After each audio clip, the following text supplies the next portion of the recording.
What's up, you guys? Wowee. What did we see at Washougal? A complete microcosm. Jett Lawrence will not accomplish a perfect season for the second time in 3 years because Chase Sexton stepped up to the plate and beat him straight up. But at the same time, it's only Jett's second loss on the 450 in motocross. But like I said, the guy is another McGrath when he was at Honda. I'm going to get into that in a little bit. Also, the 250s. Jo Shimoda beats Haiden Deegan thanks to a lousy start from Deegan in the second moto. Going to talk about that later. But first of all, guys, remember, subscribe if you think that I'm worth listening to, or if you just want to see some more of my games. I will have at least one up later sometime early next week. So with that being said, let's get into this. Talking about the 450s first. And this is my banner. Chase Sexton sweeps, Jett proven human, red flag in Moto 2. Now I'm going to get the elephant out of the room here. I already talked about Chase Sexton sweeping. Well, I'm going to say this right now. That was one hell of a ride by Chase Sexton. And good on him to get on the board and prove that he's got the number one plate for a reason. And had that mishap at Pala not taken place, we may very well have a series on our hands between Jett Lawrence and Chase Sexton. Unfortunately, Chase Sexton, as Cooksey called it, played Russian roulette. And I call that like driving in the pouring down rain without using your windshield wipers. That's my analogy of it, of what happened to Chase Sexton at Pala when he rode for a whole lap without his goggles so early in the race, in the first moto anyway. But I think for Chase Sexton right now, the moral of this season is to just get as many wins as he can until SMX, the playoffs. But at that time, I agreed with Cooksey's perspective when he said that Sexton needed a break. And that's what he got. So Jett Lawrence had a break as well in Supercross when he was forced to pull out because of his knee injury after Glendale. And for a while, I thought that Jett Lawrence was going to do what Ricky Carmichael did in 02 and 04, and that was have a perfect season in 2 out of 3 years. But the difference there was that Carmichael was coming off of a knee injury. Of course, Jett Lawrence was coming off of a knee injury. And nobody really knew where to put Ricky at because he had been out for quite a while. And nobody really knew where to put Jett at the opening round in Pala. And up until this past Saturday, Jett Lawrence had been proving that he's really that good on the 450. And to have that kind of success on the big bike that quickly, I can't think of anybody else to have that kind of success since maybe Jeremy McGrath. Now, a lot of you might say, wait, you forgot about Ryan Dungey. I didn't forget about Ryan Dungey. I conveniently left him out because despite his outstanding rookie season in 2010, he really was given all the challenges his way in the 11 Supercross and motocross seasons. And that, to me, was proof positive in my mind that in 2010, Dungey was above and beyond spoiled. And don't get me wrong, winning both the Supercross and motocross titles in your rookie year is nothing short of an accomplishment, and that's a big thing. But the thing is, there are people, and I'm one of those people, who said that back then, Ryan Dungey did not have the kind of challengers excuse me, that Jett Lawrence had this year. And I'm one of those people, and like I said, I'm one of those people. Now, when Chase Sexton gave Eli Tomac a run for the 22 motocross season in the 450 class, I thought that was Sexton's on a silver platter, but he just fell in one of the motos at Pala in the finale, in the second moto, I believe. Yeah, it was the second moto. And after that, Tomac went on to win Yamaha's to win the 450 motocross title for Yamaha. First time that happened back-to-back in a long time.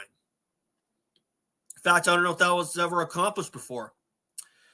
But still, anyway, as far as this past Saturday goes, Chase Sexton with the sweep is good for him to get on the board because he would certainly have done what Greg Albertine would have done in 2000, and that was win the title one year and not win it and not win a race the following year.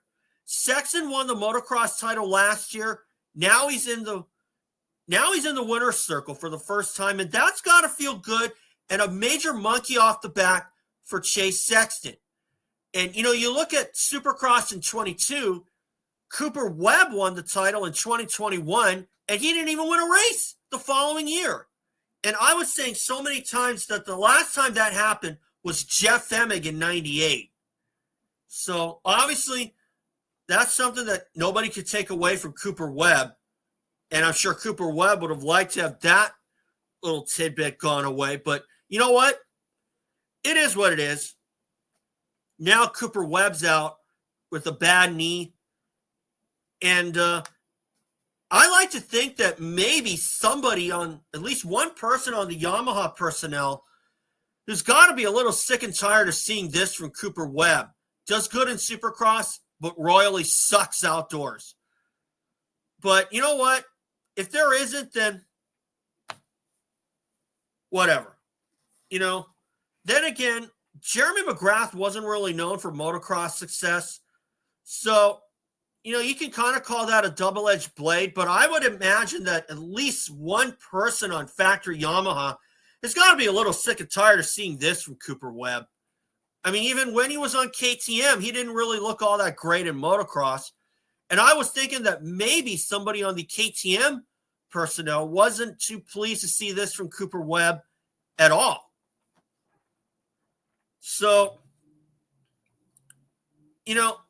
that's the kind of thing that kind of puzzles me a little bit, especially for a former champ like Cooper Webb.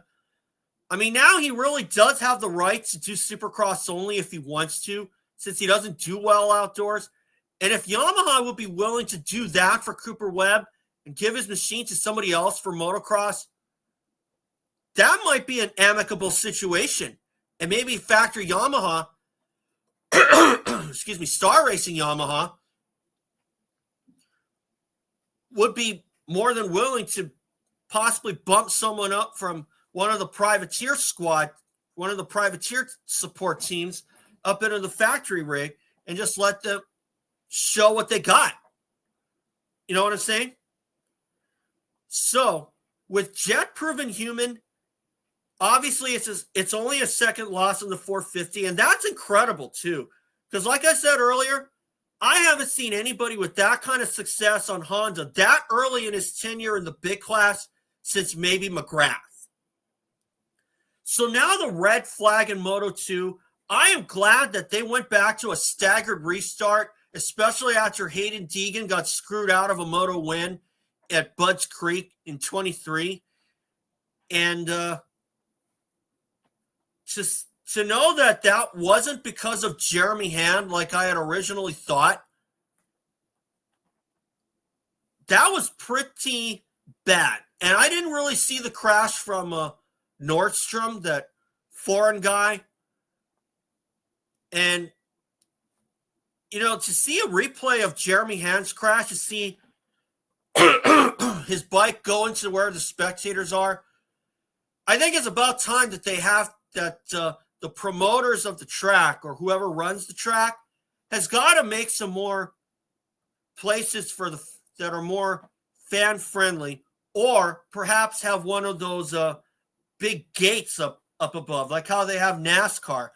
Because the reason that they put that up was because somebody's tire had bounced so high up and killed a spectator. And since then, the tri-oval at Daytona has those big gates, just so the cars don't or some of the car parts don't jump the fence.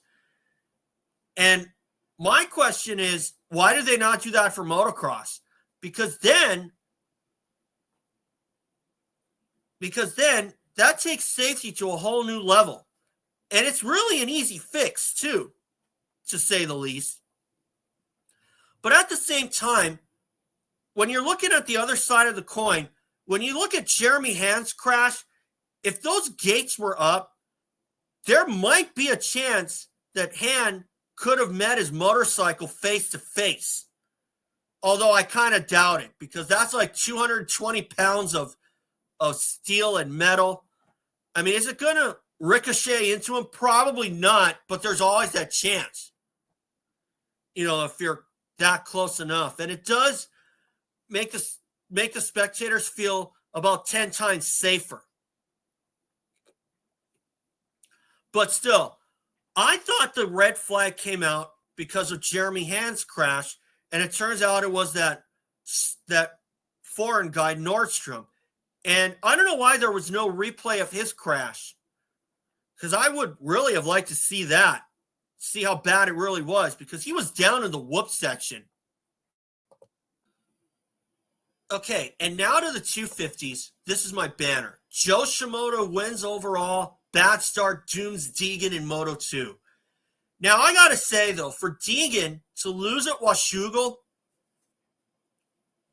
it's kind of like oh well. But still, good on Jo Shimoda to get 2 wins in the last 3 races. And it could very well have been 3 in a row if he didn't have that bad break at Millville where his rear brake went out. And he was forced to jump one of the berms after the finish line jump.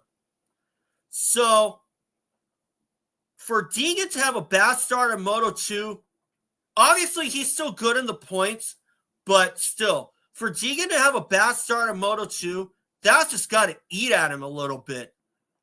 Because, how would you feel if you're going for your first career win, you win the first moto like Haiden Deegan did, and then you completely lay an egg on the start, and you end up losing the overall? That's got to eat at you big time for sure. But if you're in Haiden Deegan's case, maybe not as much. But if you're in Jo Shimoda's camp, you got to take what you can get. Okay? So, good on Jo Shimoda to take his second win in 3 races. I like the fact that James Stewart had said Wasabi Joe or Wasabi time, or that was a big bundle of laughs right there. And more proof why James Stewart is 10 times better than Ricky Carmichael in the booth. Because when Carmichael's in the booth by himself, I don't know if the guy can put together two complete sentences or even give his own opinion like Jeff Emig did. And that's why I liked Emig. He wasn't afraid to share his opinion, even if he was wrong about it. And just like me, I'm not afraid to share what's on my mind. But still, anyway, as far as the racing goes, for Deegan to jump up to a 450 if he secures the title early, how many of you guys are thinking back to 2001 when Ricky Carmichael hinted he might ride a 125 at Steel City, especially with the championship run going between Mike Brown and Grant Langston? Or how about 2004 when it was rumored that James Stewart would ride in the 250 class at the Glen Helen finale since he beat Ricky Carmichael's record of 26 125 motocross wins, and instead Stewart would stay in the 125 class but ride the 250F. So, to be frank, if you're thinking about that as far as Haiden Deegan riding a 450 is concerned, good on you, because I immediately thought of those. So, if Deegan is going to go through with it,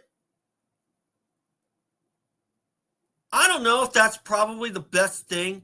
I mean, yeah, you do want to see how you fare on the 450, but that would be your first time. And if I'm Deegan, I'm holding off until at least the motocross season. If he wants to ride the 450 in Supercross, I say at least give it a test run. And if it doesn't work out, almost like, kind of like how Travis Pastrana did in 2001 when he rode the 250, but he crashed so much and he just decided to lay off and ride the 125 East. That's what I think that Deegan should do. At least test the 450, and if it's going well, he should stay on it. If it's not going well, go for a 250 East title and then move up for sure. Or if he wants to defend his West title or do the polar opposite, defend that West title, jump on the 450 out East, then let him. He's got plenty of time and at least get some races under his belt. Because if you go into the 450 with no races under your belt, sometimes that might not work to your advantage. Because, you look at guys like Ricky Carmichael, who never rode the 250 until 1999. That can be proof of that plan working against you. And I was one of those guys who felt that Ricky should have rode the 125 class one more year in 99, in Supercross anyway. So Travis Pastrana is another good example. And Chad Reed, I don't know if he would be a good example because he was doing pretty well on the 250, but then he had an injury and then decided to lay off for the East Coast because he was obligated to ride the 125 East in 02 for Yamaha Troy anyway. So that's what I think Haiden Deegan should do. If he wants to ride the 450 in motocross in the final round at Budds Creek, I say do it, but I would probably focus more on the 250. That's because obviously you do take the risk of possibly crashing and getting injured, but then again, you never know.